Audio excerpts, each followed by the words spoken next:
नमस्कार विद्यार्थी मित्रांनो, जीएमसी सोलापूर सविस्तर जाहिरात प्रसिद्ध करण्यात आलेली आहे. आता बघा, मागील व्हिडिओमध्ये जर बघितलं तर शॉर्ट जाहिरात जी आलेली होती त्याबद्दलची आपण शॉर्टमध्ये माहिती सांगितलेली होती मी तुम्हाला. आता जर बघितलं तर आजच्या व्हिडिओमध्ये आपण सविस्तर माहिती जाणून घेऊया की कोणकोणती पदे रिक्त आहेत आणि त्यासोबतच पदानुसार किती रिक्त जागा आहेत, अभ्यासक्रम काय लागतो, संपूर्ण माहिती मी तुम्हाला आजच्या व्हिडिओला देणार आहे. म्हणून तुम्ही व्हिडिओला शेवटपर्यंत नक्की बघा आणि चॅनलवरती पहिल्यांदा आले असाल तर चॅनलला सबस्क्राईब करायला विसरू नका, जेणेकरून या भरती संदर्भात जे काही नवीन अपडेट आहे तुम्हाला सर्वप्रथम मिळत राहील. तर चला आपण व्हिडिओला सुरुवात करूया. तर बघा, तुम्ही इथं बघू शकता की वैद्यकीय शिक्षण व औषधी द्रव्य विभाग, मंत्रालय मुंबई, श्री छत्रपती शिवाजी महाराज सर्वोपचार रुग्णालय सोलापूर, गड्ड संवर्गाची ही भरती राबवल्या जाणार आहे.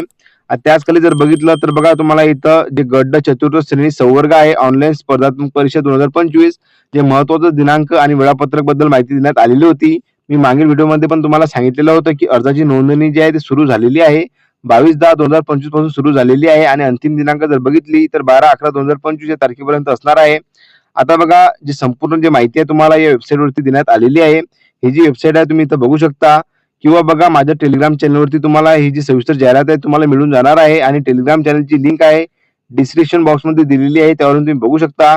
आता जर बघितलं तर बघा, ही जी पीडीएफ आहे सविस्तर 40 पेजेसची आहे. यामधील जे संपूर्ण जे महत्वाचे पॉइंट आहेत ते आपण आजच्या व्हिडिओद्वारे जाणून घेऊया.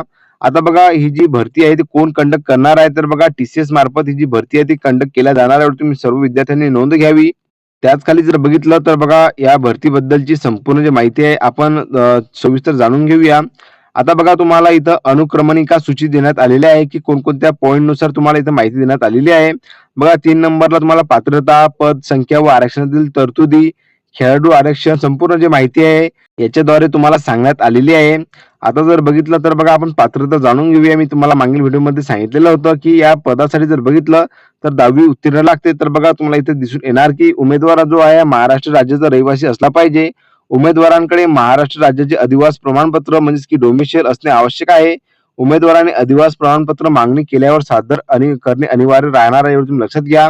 आता बघा, तुम्हाला इथे शैक्षणिक अर्हता जर बघितली तर तुम्हाला इथे देण्यात आलेली आहे की सर्व पदांसाठी उमेदवारांची माध्यमिक शालांत प्रमाणपत्र परीक्षा उत्तीर्ण पात्रता असली पाहिजे, जे की 10वी उत्तीर्ण, आणि उमेदवाराला मराठी लिहिता वाचता येणे आवश्यक आहे, एवढं तुम्ही लक्षात घ्या.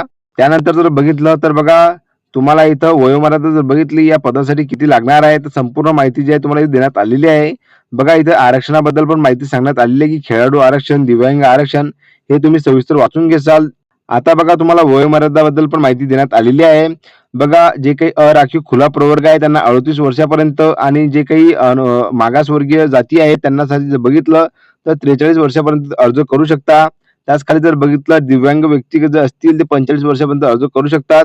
इथं संपूर्ण जे माहिती देण्यात आलेली आहे. आता बघा, स्पर्धात्मक ऑनलाईन परीक्षा 2025 वेळापत्रक आणि संचलन जे की तुम्हाला देण्यात आलेलं आहे. परीक्षा ही ऑनलाईन पद्धतीने कॉम्प्युटर बेस्ड वस्तुनिष्ठ बहुपर्यायी स्वरूपात घेण्यात येणार आहे. आता जर बघितलं तर बघा, एकूण 100 प्रश्न असतील. प्रत्येक प्रश्नात जर बघितलं 2 गुण असणार आहेत. ज्या पदांसाठी शारीरिक व व्यावसायिक चाचणी आवश्यक नाही अशा गट मधील सर्व पदांकरिता उमेदवारांची निवड करताना मराठी, इंग्रजी, सामान्य ज्ञान व बौद्धिक चाचणी या विषयांवरील प्रश्नांकरिता प्रत्येकी 50 गुण ठेवून एकूण 200 गुणांची परीक्षा घेण्यात येईल. बघा, तुम्हाला विषय जर बघितलं तर मराठी, इंग्रजी, सामान्य ज्ञान व बौद्धिक चाचणी या विषयावर तुमची परीक्षा होणार आहे. आता जर बघितलं टोटल तुम्हाला 100 प्रश्न विचारले जाणार आहेत आणि एका प्रश्नाला जर बघितलं 2 मार्क ठेवण्यात येणार आहे, एवढं तुम्ही लक्षात घ्या. म्हणजे की एकूण गुण जे तुमचे 200 असणार आहे, एवढं तुम्ही लक्षात घ्या. आणि बघा, यामध्ये जर बघितलं सदर परीक्षेमध्ये उमेदवारांनी प्राप्त केलेल्या गुणांच्या आधारे एकूण गुणांचे किमान 45% गुण मिळवणाऱ्या उमेदवारांमधून निवड सूची तयार करून निवड सूचीतील पात्र उमेदवारांची गुणवत्तेनुसार नियुक्तीकरिता शिफारस करण्यात येईल. बघा, 200 गुणांपैकी जर बघितलं तर 45% गुण जे आहे ते आवश्यक आहे घेणे. म्हणजे की बघा, 90 गुण जर बघितलं तर जो विद्यार्थी घेईल त्याची जर बघितलं निवड सूचीमध्ये पात्र उमेदवारांची जी गुणवत्तेनुसार यादी आहे ती लावण्यात येणार आहे, तुम्ही लक्षात घ्या. आणि ज्या कोणा विद्यार्थ्यांना 45% गुण एवढे मिळणार नाही त्याची जर बघितलं निवड सूची यादीमध्ये माहिती म्हणजे की नाव तुम्हाला दिसून येणार नाही आहे. आता बघा, प्रश्नपत्रिका ही जी आहे मराठी भाषेत असेल यामध्ये असं सांगण्यात आलेलं आहे. त्यानंतर जर बघितलं तर बघा, इथं तुम्हाला प्रोफाईल कशी तयार करायची संपूर्ण जी माहिती यामध्ये देण्यात आलेली आहे. त्यानंतर जर बघितलं आपण तर बघा, परीक्षेचे शुल्क किती लागणार आहे तर बघा, खुल्या प्रवर्गासाठी 1000 रुपये आणि जे मागासवर्ग प्रवर्ग आहे त्यांना 900 रुपये एवढं परीक्षा शुल्क द्यावी लागणार आहे. आणि माजी सैनिक, दिव्यांग माजी सैनिक यांना परीक्षा शुल्क माफ राहणार आहे. आणि ही जी परीक्षा शुल्क आहे ना परतावा म्हणजेच की नॉन रिफंडेबल राहणार आहे. तुम्ही सर्व विद्यार्थ्यांनी नोंद घ्यावी. आता बघा अर्ज करण्याची पद्धत जे की तुम्हाला इथे देण्यात आलेली आहे सविस्तर तुम्ही वाचून घेसाल तेव्हाच तुम्ही अर्ज करसाल. कारण की बघा भरपूर विद्यार्थी यामध्ये चुका करतात आणि जर बघितलं तर एक वेळ जर चूक झाली तुमच्याकडून तर तो फॉर्म जो आहे तो म्हणजेच की रिजेक्ट केला जाणार आहे. एवढं तुम्ही लक्षात घ्या. उमेदवारांचे घोषणापत्र जे की तुम्हाला इथे देण्यात आलेलं आहे. आता बघा सर्वात महत्वाचं म्हणजेच की बघा प्रत्येक पदानुसार किती जागा रिक्त आहेत आणि कोणकोणती पदे आहेत. तर बघा गट ड चतुर्थ श्रेणी संवर्ग रिक्त पदांचा तपशील जो तुम्हाला इथे देण्यात आलेला आहे. सर्वात अगोदर बघा तुम्हाला इथे पदाचे नाव, संवर्ग, गट ड, पदाची वेतन श्रेणी आणि रिक्त पदांची संख्या तुम्हाला इथे देण्यात आलेली आहे. पदाचे नाव जर बघितलं एक नंबरला कक्ष सेवक जे की बघा तुम्हाला वेतन श्रेणी 15,000 ते 47,600 एवढी देण्यात आलेली आहे. आणि रिक्त पदांची संख्या जर बघितली 123. तर बघा या पदासाठी जर बघितलं सर्वाधिक रिक्त जागा तुम्हाला यामध्ये दिसून येणार आहेत.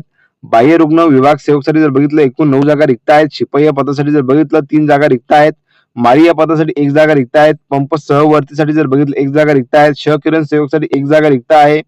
त्याच खाली जर बघितलं प्रयोगशाळा सेवकसाठी 2 जागा, चतुर्थ श्रेणी कर्मचारीसाठी 2 जागा, रुग्णपट वाहकसाठी 1 जागा, सहाय्यक स्वयंपाकीसाठी 3 जागा, परिचारिका जेवण विभाग सेवकसाठी 3 जागा, भांडार सेवकसाठी 2 जागा, पोस्टमार्टम रूम परिचरसाठी 2 जागा. अशा जर बघितल्या आपण टोटल तर बघा 153 जागेसाठी ही जी पदभरती आहे ती केल्या जात आहे. त्यानंतर जर बघितलं तर बघा तुम्हाला इथं परिशिष्टमध्ये सांगण्यात आलेलं आहे की तुम्हाला पद भरतीचे नियम व शैक्षणिक अर्हता काय देण्यात आलेली आहे. तर बघा मी तुम्हाला सांगितलेलं आहे की एसएससी उत्तीर्ण म्हणजेच की 10वी पास उत्तीर्ण केलेली असावी प्रत्येक पदानुसार. फक्त जर बघितलं आपण तर बघा सहाय्यक स्वयंपाकीसाठी जर बघितलं तर यामध्ये बघा तसेच कमीत कमी 1 वर्षाचे नोंदणीकृत व्यवसाय धारकाचे स्वयंपाक येत असल्याचे अनुभव प्रमाणपत्र अनिवार्य. जे की बघा स्वयंपाक पदासाठी जर बघितलं तुम्हाला अनुभव आवश्यक मागण्यात आलेला 1 वर्षाचा जे की तुम्हाला प्रमाणपत्र मागण्यात आलेला आहे. ऑनलाईन परीक्षा अर्ज सादर करण्याबाबतच्या सूचना यामध्ये देण्यात आलेल्या तुम्ही इथे बघून घेसाल. संविधानिक आरक्षण जे की बघा प्रत्येक कॅटेगरीनुसार तुम्हाला इथे दाखवल्या गेलेला आहे. आता जर बघितलं तर बघा खाली तुम्हाला इथं मेडिकल फिटनेस फॉर्मॅट म्हणजे की सर्टिफिकेट कशा प्रकारे दाखवण्यात गेलेला आहे. आणि त्यानंतर जर बघितलं तर बघा स्पर्धा परीक्षेसाठी उपलब्ध संवर्गाच्या रिक्त समांतर आरक्षणाचा तक्ता म्हणजेच की प्रत्येक पदानुसार कॅटेगरी वाईज किती रिक्त जागा आहेत तुम्हाला इथे दिसून येणार आहे. तुम्ही इथं बघू शकता. आता जर बघितलं सर्वाधिक जागा जर बघितल्या तर बघा कक्ष सेवक या पदाचे रिक्त आहेत 123 टोटल जागा रिक्त असल्यामुळे. तर बघा जास्तीत जास्त विद्यार्थी या पदासाठी जर बघितलं तर अप्लाय करणार आहेत. कारण की बघा 123 जागा जर बघितलं तर सर्वाधिक जागा या पदासाठी रिक्त आहेत. त्यानंतर जर बघितलं तुम्ही संपूर्ण माहिती बघू शकता आणि तुमच्या कॅटेगरीमध्ये किती जागा रिक्त आहेत त्यानुसार जर बघितलं तुम्ही अर्ज करू शकता. आता बघा डिटेलमध्ये अभ्यासक्रम काय आहे या पदासाठी तो आपण जाणून घेऊया. तुम्हाला जर बघितलं सर्वात शेवटी आपल्याला जायचं आहे.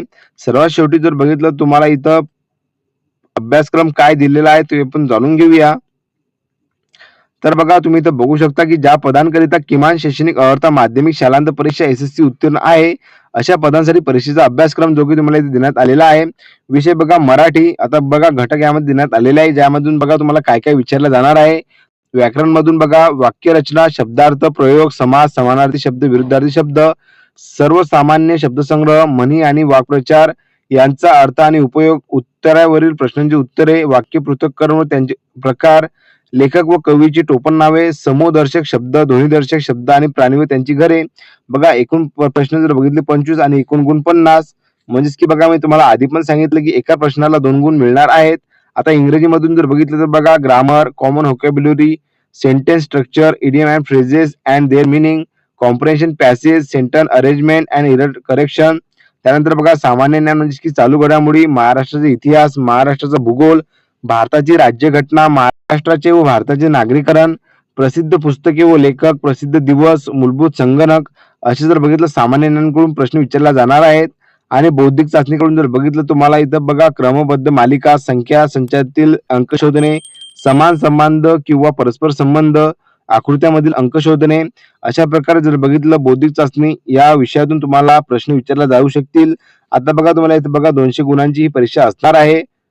आणि याची जर बघितलं तर अर्ज करायला सुरुवात झालेली आहे 22/10/2025 म्हणजे की 22 तारखेपासून अर्जाला सुरुवात झालेली आहे.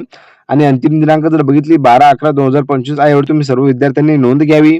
आता बघा ज्या ज्या विद्यार्थ्यांना अर्ज करायच्या वेळी काही अडचण आढळली तर नक्कीच तुम्ही मला कमेंट बॉक्समध्ये कळवा जेणेकरून मी तुमची मदत करू शकेल.